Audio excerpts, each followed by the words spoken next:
ನಮಸ್ತೆ, ನಾನು ನಿಮ್ಮ ಸೂರ್ಯನಾರಾಯಣಾಚಾರ್ಯ ಗುರೂಜಿ. ಈ ದಿನ ಈ ವಿಡಿಯೋನ ಸಬ್ಸ್ಕ್ರೈಬ್ ಮಾಡಿ, ಶೇರ್ ಮಾಡಿ, ಲೈಕ್ ಮಾಡಿ. ಈ ದಿನ ನಾನು ನಿಮಗೆ ನರೇಂದ್ರ ಮೋದಿ ಅವ್ರ ಜಾತಕದ ವಿಶ್ಲೇಷಣೆ ಅದ್ರ ಬಗ್ಗೆ ತಿಳಿಸ್ಕೊಡ್ತೀನಿ. ಸೊ ಹೇಗೆ ಏನು ಈ ಒಂದು ಯೋಗ ಬರೋದಕ್ಕೆ ಕಾರಣ ಏನು ಅಂತ ತಿಳಿಸ್ಕೊಡ್ತೀನಿ.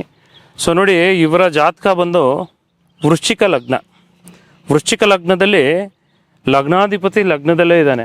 ಮತ್ತೆ ಏನಾಗ್ತಿದೆ ಅಂತ ಹೇಳಿದ್ರೆ ಪವರ್ಫುಲ್ ರೋಚಕ ಮಹಾಪುರುಷ ಯೋಗ ಆಗ್ತಾ ಇದೆ. ಸೊ ರೋಚಕ ಮಹಾಪುರುಷ ಯೋಗ ನಾನು ಆಲ್ರೆಡಿ ತಿಳಿಸ್ತೇನೆ ನಿಮಗೆ.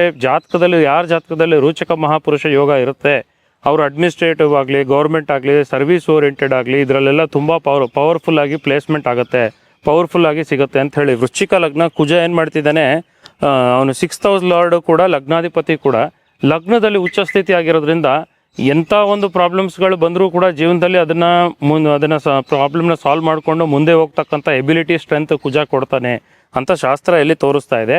ಅಲ್ಲೇ ಲಗ್ನದಲ್ಲಿ ಚಂದ್ರ ಇದ್ದಾನೆ, ಚಂದ್ರ ಮಂಗಳ ಯೋಗ ಆಗ್ತಾ ಇದೆ. ಇದು ಚಂದ್ರ ನೀಚ ಇದಾನಲ್ಲ ವೃಶ್ಚಿಕ ರಾಶಿಲಿ ಅಂತ ನೋಡ್ಬೋದು, ಬಟ್ ಇಲ್ಲಿ ನೀಚ ಭಂಗ ರಾಜಯೋಗ ಆಗ್ತಾ ಇದೆ. ಅಂದರೆ ಚಂದ್ರನ ಏನು ನೀಚತ್ವ ಇದೆ ಅಲ್ಲಿ ಕುಜ ಭಂಗ ಮಾಡಿ ಕುಜ ಒಂದು ಒಳ್ಳೆ ಯೋಗ ಮಾಡ್ತಿದ್ದಾನೆ. ಈ ಯೋಗದ ಹೆಸರೇನು ಅಂತಂದರೆ ಚಂದ್ರಮಂಗಳ ಯೋಗ ಅಂತ ಹೇಳ್ತೀವಿ. ನಾನು ಹಿಂದೆ ತಿಳಿಸ್ಕೊಟ್ಟಿದ್ದೆ ಚಂದ್ರಮಂಗಳ ಯೋಗ ಅಂತ ಏನು ಅಂತ ಹೇಳಿ. ಯಾರ ಜಾತಕದಲ್ಲಿ ಚಂದ್ರಮಂಗಳ ಯೋಗ ಇರುತ್ತೆ ತುಂಬಾ ಪವರ್ಫುಲ್ ಆಗಿ ದುಡ್ಡು ಕಾಸು ಸಿಗುತ್ತೆ, ಪವರ್ಫುಲ್ ಆಗಿ ತುಂಬ ಶ್ರೀಮಂತರಾಗ್ತಾರೆ ಅಂತ ಹೇಳಿದೆ. ಸೊ ಇಲ್ಲಿ ಚಂದ್ರಮಂಗಳ ಯೋಗ ಆಗ್ತಾ ಇದೆ ಜಾತಕದಲ್ಲಿ. ನವಮಾಧಿಪತಿ ಚಂದ್ರ ಯಾವಾಗ ಲಗ್ನಕ್ಕೆ ಹೋಗಿ ಲಗ್ನಾಧಿಪತಿ ಜೊತೆ ಸಂಬಂಧ ಮಾಡ್ತಿದ್ದಾನೆ, ಇವರ ಅದೃಷ್ಟ ತುಂಬ ಪವರ್ಫುಲ್ ಆಗಿದೆ, ತುಂಬ ಬಲವಾಗಿದೆ ಅಂತ ಅರ್ಥ. ಅಂದರೆ ಎಷ್ಟು ಬಲ ಇದೆ ಅಂತ ಹೇಳಿದ್ರೆ ಅದೃಷ್ಟದಲ್ಲಿ ನವಮಾಧಿಪತಿ ಹೋಗಿ ಲಗ್ನಾಧಿಪತಿ ಜೊತೆ ಸೇರಿಕೊಂಡು ಚಂದ್ರಮಂಗಳ ಯೋಗ ಮಾಡ್ತಾ ಲಗ್ನಾಧಿಪತಿ ಜೊತೆ ತುಂಬ ಒಂದು ಮಿತ್ರತ್ವನ ವಹಿಸಿ ಒಂದು ತುಂಬ ರೋಚಕ ಮಹಾಪುರುಷ ಯೋಗ ಇದೆ. 1, 2, 3, 4 ಯೋಗ ಆಯಿತು. ಒಂದೇ ಮನೆಯಲ್ಲಿ 4 ಯೋಗ ಇದೆ. ಸೊ ಇದರಿಂದನೇ ಇವ್ರಿಗೆ ತುಂಬ ಪವರ್ಫುಲ್ ಪರ್ಸನ್ ಮಾಡಿದ್ದು ಜಾತಕದಲ್ಲಿ ಯೋಗನ. ಸೊ ಇದಾದ ಮೇಲೆ ಧನಾಧಿಪತಿ ಗುರು ಏನಾಗ್ತಿದ್ದಾನೆ ಅಂತಂದ್ರೆ 4ನೇ ಸ್ಥಾನದಲ್ಲಿದ್ದಾನೆ. ಧನಾಧಿಪತಿ ಗುರು 4ನೇ ಸ್ಥಾನದಲ್ಲಿದ್ದು ಗುರು ಈ ಜಾತಕಕ್ಕೆ ಏನಾಗ್ತಿದೆ ಅಂತ ಹೇಳಿದ್ರೆ, ಸೊ ತುಂಬಾ ಪಂಚಮ ಸ್ಥಾನಾಧಿಪತಿ ಗುರು, ಧನಾಧಿಪತಿ ಗುರು ಇಬ್ಬರು 4ನೇ ಮನೇಲಿದ್ದರೆ ಇದು ಕೇಂದ್ರ ತ್ರಿಕೋಣ ರಾಜಯೋಗ ಅಂತ ಹೇಳ್ತೀವಿ. ಜಾತಕದಲ್ಲಿ ಕೇಂದ್ರ ತ್ರಿಕೋಣ ರಾಜಯೋಗ ತುಂಬ ಪವರ್ಫುಲ್ ಆಗಿ ಬರ್ತಾ ಇದೆ, ತುಂಬ ಅನುಕೂಲವಾಗಿ ಸಿಗ್ತಾ ಇದೆ ಅಂತ ಕ್ಯಾಲ್ಕುಲೇಷನಲ್ಲಿ ತೋರಿಸ್ತಾ ಇದೆ. ಇಲ್ಲಿ ಇನ್ನೊಂದೇನಪ್ಪ ಅಂತಂದರೆ ಶನಿದೇವರು 10ನೇ ಮನೇಲಿದೆ. ಶನಿದೇವರು ಗುರು ಶನಿದೇವ್ರ ಮೇಲೆ ಇಬ್ಬರು ಒಬ್ರಿಗೊಬ್ರು ದೃಷ್ಟಿ ಬಿಡ್ತಾ ಇದ್ದಾರೆ. ಇದು ಧರ್ಮ ಕರ್ಮಾಧಿಪತಿ ಯೋಗ ಅಂತ ಆಗುತ್ತೆ. ಯಾರ ಜಾತಕದಲ್ಲಿ ಧರ್ಮ ಕರ್ಮಾಧಿಪತಿ ಯೋಗ ಇರುತ್ತೆ ಅವರು ಧರ್ಮಿಷ್ಠರು, ದೇವ್ರನ್ನ ನಂಬೋರು, ದೇವರ ಸೇವೆಗಳು, ದೇವರ ಕಾರ್ಯಗಳು ಕೂಡ ಮಾಡೋರು. 10ನೇ ಮನೆಯಲ್ಲಿ ಶನಿ ಪೊಲಿಟಿಕಲ್ ಸಕ್ಸಸ್ಗೆ, ಪೊಲಿಟಿಕಲ್ ಕರಿಯರ್ಗೆ ತುಂಬ ಪವರ್ಫುಲ್ ಗ್ರೋತ್ ಅನ್ನೋದನ್ನ ಕೊಡುತ್ತೆ ಅಂತ ಹೇಳೋದಕ್ಕೆ ಈ ಜಾತಕ ಉದಾಹರಣೆ. 10ನೇ ಮನೆಯಲ್ಲಿ ಶನಿ ಇದ್ದಾಗ ಪೊಲಿಟಿಕಲ್ ಸಕ್ಸಸ್, ಪೊಲಿಟಿಕಲ್ ಗ್ರೋತ್ ಎಲ್ಲ ಫಸ್ಟ್ ಕ್ಲಾಸ್ ಆಗಿ ಸಿಗುತ್ತೆ. ಜನರ ಆಕರ್ಷಣೆ ಆಗ್ತಕ್ಕಂಥದ್ದು, ಜನರು ನಮ್ಮ ಮಾತು ಕೇಳ್ತಕ್ಕಂಥದ್ದು, ಜನರು ನಮ್ಮ ಮಾತಂಗೆ ನಮಗೆ ಸಪೋರ್ಟ್ ಮಾಡ್ತಕ್ಕಂಥದ್ದು, ಇವೆಲ್ಲ ಶನಿ 10ನೇ ಮನೇಲಿದ್ದಾಗ ಈ ಯೋಗ ಆಗುತ್ತೆ. ಸೊ ಇವ್ರ ಜಾತಕದಲ್ಲಿ 11ನೇ ಮನೇಲಿ ಸೂರ್ಯ ಇದ್ದಾರೆ. ಸೂರ್ಯ 11ನೇ ಮನೇಲಿ ಎಷ್ಟು ಅದ್ಭುತ ಅಂತ ಹೇಳಿದ್ರೆ, ದಶಮಾಧಿಪತಿ ಅಂದರೆ ಕರಿಯರ್ ಸ್ಥಾನಾಧಿಪತಿ ಅಂದರೆ ಕರಿಯರ್ಗೆ ಕಾರಕನಾದಂಥವನು ಸೂರ್ಯ 11ನೇ ಮನೆಗೆ ಹೋಗಿ ಬುಧನ ಜೊತೆ ಸೇರ್ಕೊಂಡಿದ್ದಾನೆ.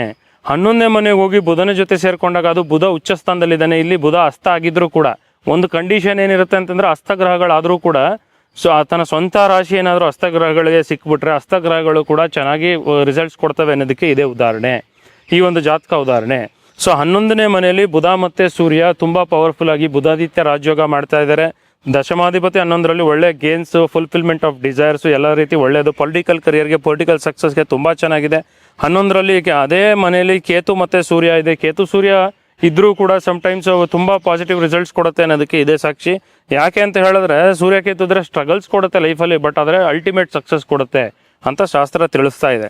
ಸೊ ನವಾಂಶದಲ್ಲಿ ಏನಾಗ್ತಿದೆ ಅಂತ ಹೇಳಿದ್ರೆ, ನವಾಂಶದಲ್ಲೂ ಕೂಡ ಬುಧಾದಿತ್ಯ ರಾಜಯೋಗ ಆಗ್ತಾ ಇದೆ. ಸೊ ಯಾರ ಜಾತಕದಲ್ಲಿ ನವಾಂಶದಲ್ಲೂ ಕೂಡ ಬುಧಾದಿತ್ಯ ರಾಜಯೋಗ ಇದೆ, ತುಂಬ ಪವರ್ಫುಲ್ ಪರ್ಸನ್ ಆಗ್ತಾರೆ, ತುಂಬ ಪವರ್ಫುಲ್ ಬಿಸ್ನೆಸ್ ಮ್ಯಾನ್ ಆಗ್ತಾರೆ, ತುಂಬ ಪವರ್ಫುಲ್ ಗೌರ್ಮೆಂಟಲ್ಲಿ ಒಂದು ಒಳ್ಳೆ ಹೆಸರು ಪ್ರಾಪ್ತಿ ಮಾಡ್ತಾರೆ, ಪದವಿ ಪ್ರಾಪ್ತಿ ಆಗುತ್ತೆ, ಪ್ರತಿಷ್ಠೆ ಪ್ರಾಪ್ತಿ ಆಗುತ್ತೆ, ನೇಮ್ ಫೇಮ್ ಪ್ರಾಪ್ತಿ ಆಗುತ್ತೆ ಅಂತ ಶಾಸ್ತ್ರ ಹೇಳ್ತಾ ಇದೆ. ಇದಲ್ಲದೆ ನೋಡಿ, ನವಾಂಶ ಕುಂಡಲಿಯಲ್ಲಿ ಏನಾಗ್ತಿದೆ ಅಂತ ಹೇಳಿದ್ರೆ, ರಾಹು ಶುಕ್ರ ಇಬ್ಬರು 2ನೇ ಮನೇಲಿದ್ದಾರೆ. ಧನಸ್ಥಾನದಲ್ಲಿ ರಾಹು ಶುಕ್ರ ಇದ್ದರೆ ತುಂಬ ಒಳ್ಳೆಯದು. ರಾಹು 2ನೇ ಮನೇಲಿದ್ದರೆ ಅದು ಕೂಡ ತುಂಬ ಒಳ್ಳೆಯದು. ಆ್ಯಕ್ಚುಲಿ ಹೇಳಬೇಕು ಅಂತಂದರೆ ಒಂದು ದುಡ್ಡಿನ ಧನ ಪ್ರಾಪ್ತಿಗೆ ಆ್ಯಕ್ಚುಲಿ ಅನುಕೂಲವಾಗಿ ಚೆನ್ನಾಗಿ ಕಾಣಿಸ್ತಾ ಇದೆ.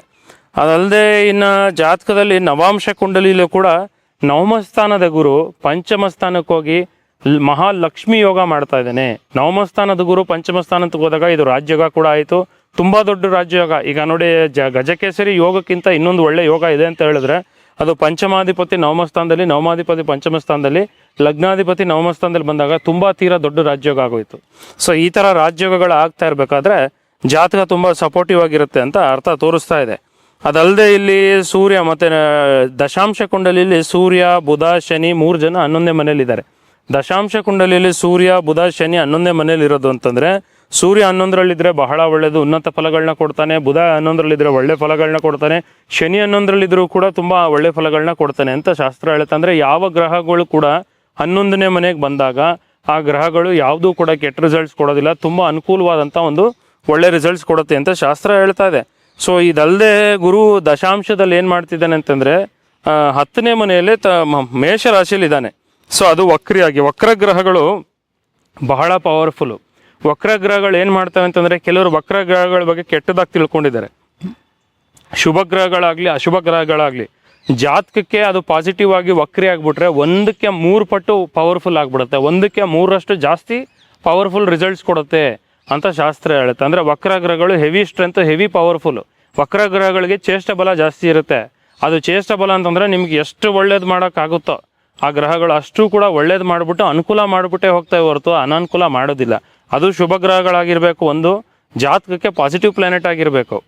ಶುಭ ಗ್ರಹ ಅಂತಂದರೆ ಗುರು ನೈಸರ್ಗಿಕವಾಗಿ ಶುಭ ಗ್ರಹ. ಹಾಗೆ ಜಾತಕಕ್ಕೆ ಕೂಡ ವೃಶ್ಚಿಕ ಲಗ್ನಕ್ಕೆ ಅನುಕೂಲವಾದಂಥ ಗ್ರಹ ಆಗಿರೋದ್ರಿಂದ ವಕ್ರಿ ಗುರು ಸಿಕ್ಕಾಪಟ್ಟೆ ಪವರ್ಫುಲ್. ಗುರು ವಕ್ರಿಯಾಗಿ ತುಂಬ ಪವರ್ಫುಲ್ ಆಗಿದ್ರೆ ಅವ್ರಿಗೆ ದೈವ ಬಲ ತುಂಬ ಪವರ್ಫುಲ್ ಆಗಿ ಸ್ಟ್ರಾಂಗ್ ಆಗಿರುತ್ತೆ ಅಂತ ಶಾಸ್ತ್ರ ಹೇಳುತ್ತೆ. ಎಲ್ಲ ರೀತಿ ಈ ರೀತಿ ಒಂದು ಯೋಗಗಳು ತುಂಬ ಚೆನ್ನಾಗಾಗಿದೆ. ಆ್ಯಂಡ್ 11ನೇ ಮನೆ ಸೂರ್ಯ ಮತ್ತು 11ನೇ ಮನೆ ಶನಿ ಆ್ಯಕ್ಚುಲಿ ಬುಧ ಪಾಲಿಟಿಕ್ಸ್ಗೆ, ಪೊಲಿಟಿಕಲ್ ಸಕ್ಸಸ್ಗೆ ಕಾರಣ ಅಂತ ನಾನು ತಿಳಿಸ್ಕೊಡ್ತೀನಿ.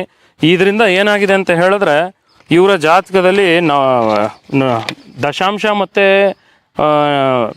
ನವಾಂಶ ತುಂಬ ಸ್ಟ್ರಾಂಗ್ ಆಗಿರೋದ ಕಾರಣದಿಂದ ಒಳ್ಳೆಯ ಗ್ರಹಗಳು ಅನುಕೂಲವಾದಂಥ ಒಂದು ಪೊಸಿಷನ್ ಬಂದಿರೋದ್ರಿಂದ ಸೂರ್ಯ ತುಂಬ ಸ್ಟ್ರಾಂಗ್ ಆಗಿದ್ದಾನೆ ಜಾತಕದಲ್ಲಿ. ನರೇಂದ್ರ ಮೋದಿ ಅವ್ರ ಜಾತಕದಲ್ಲಿ ಸೂರ್ಯ ತುಂಬ ಪವರ್ಫುಲ್ ಆಗಿರೋದ್ರಿಂದ ಇದೇನಾಗ್ತಿದೆ ಅಂತ ಹೇಳಿದ್ರೆ ಅವ್ರಿಗೆ ಇಷ್ಟೊಂದು ಪೊಲಿಟಿಕಲ್ ಸಕ್ಸಸ್ಸು, ಪೊಲಿಟಿಕಲ್ ಗ್ರೋತ್ ಅನ್ನೋದು ಸಿಕ್ಕಿರ್ತಕ್ಕಂಥದ್ದು ತುಂಬ ಪವರ್ಫುಲ್ ಆಗಿದೆ. ಎಲ್ಲ ಪೊಸಿಷನಲ್ಲೂ ಕೂಡ ಸೂರ್ಯ ತುಂಬ ಪವರ್ಫುಲ್ ಆಗಿ ಕಾಣ್ತಾ ಇದ್ದಾನೆ. ಆದ್ದರಿಂದ ಈ ಒಂದು ಸಕ್ಸಸ್ ಅನ್ನೋದನ್ನ ಸಿಗ್ತಾ ಇದೆ ಅಂತ ಹೇಳ್ಬೋದು.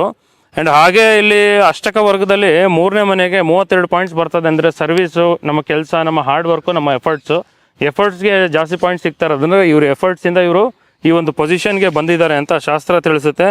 ಅದಲ್ಲದೆ ಇಲ್ಲಿ ಕರೆಂಟ್ ಪ್ರೈಮ್ ಮಿನಿಸ್ಟರ್ ಆಗಿದ್ದಾರೆ.